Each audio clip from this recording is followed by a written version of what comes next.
world of growing mistrust towards authority and power.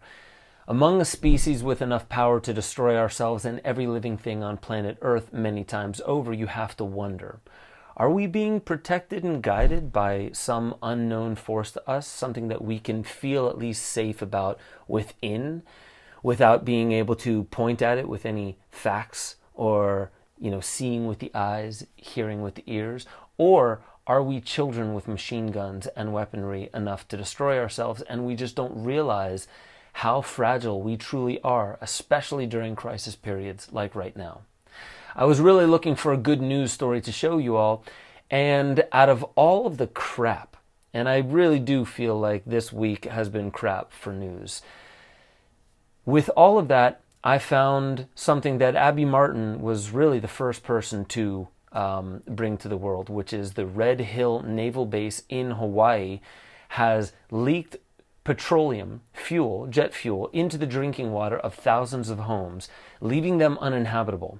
There's another story coming from the New York Times having reported for 5 years that precision drone strikes have been killing more men, women, and children than we've previously understood. The greater point that I am going to land at in this episode of Waking Infinity News is that we don't even see until many years after the fact the real havoc we are wreaking on the planet. This is why in the next 10 years, I believe we are going to see more political, national, and even religious upheavals than ever seen before. I believe we are spawning a new species of human, and I believe a new religion is going to grow out of that. I won't go into deep detail. I want to get you into these stories, so smash that like button, comment below, share this video out, please. That's the best thing you can do. Subscribe to the channel if you haven't already, and get ready for this microdose of reality and infinity.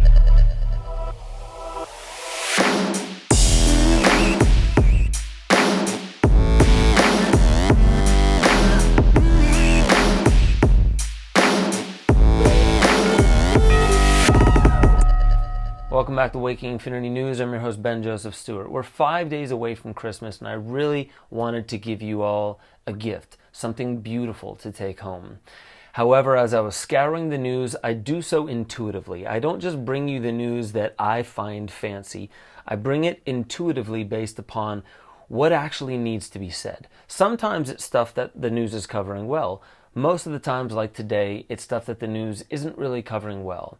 These are stories that are buried and buried and buried under tons of other stories that mean so much less to what's actually going on in the world. And there's many things going on in the world. It's hard to narrow it down. But there's two stories that I want to tell you about. What's going on in Hawaii is the first one, and unfortunately, it's not just sad, it's sickening that there's not enough responsibility being taken for the polluting of the pure waterways of this planet, for one, and also what's happening to the Hawaiians right now. Let's take you into this first story by Hawaiian News Now.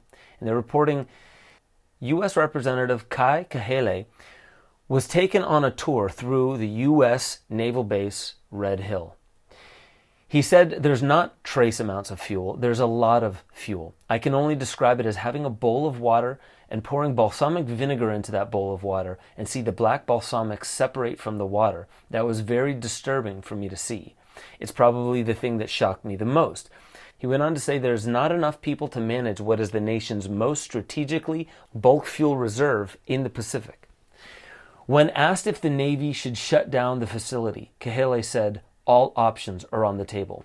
You're talking a major operation, something that could require a dozen or so fuel tankers. There's national security implications, he said. And as I said in the intro, this is leaving thousands of homes uninhabitable. There are people who have gone to the hospital, hospitalized, and found to have chemical burns inside their mouth.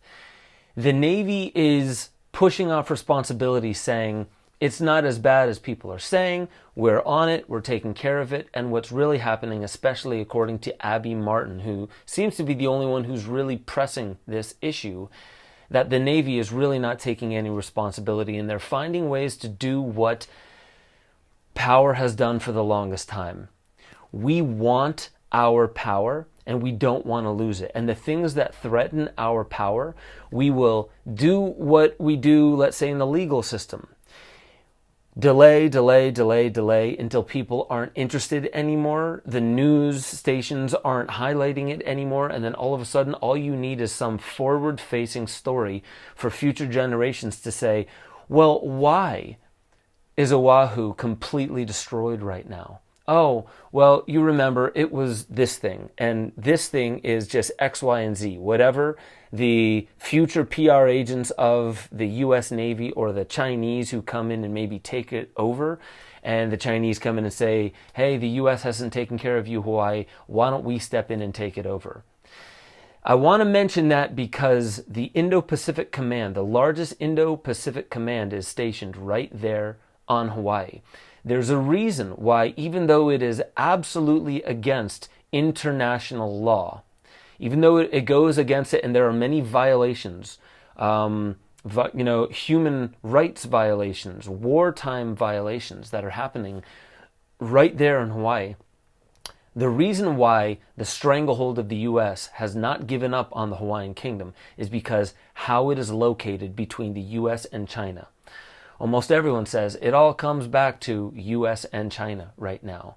And to really understand what it would mean if we were to shut down the naval base of Red Hill there, we would have to, as the U.S., put something else near there in order to make up for our faltering Indo-Pacific Command.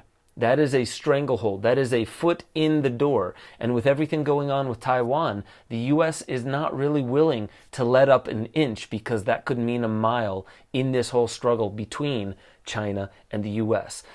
Now, which one's on the right side of history? Which one is the more correct? Which one's the most altruistic?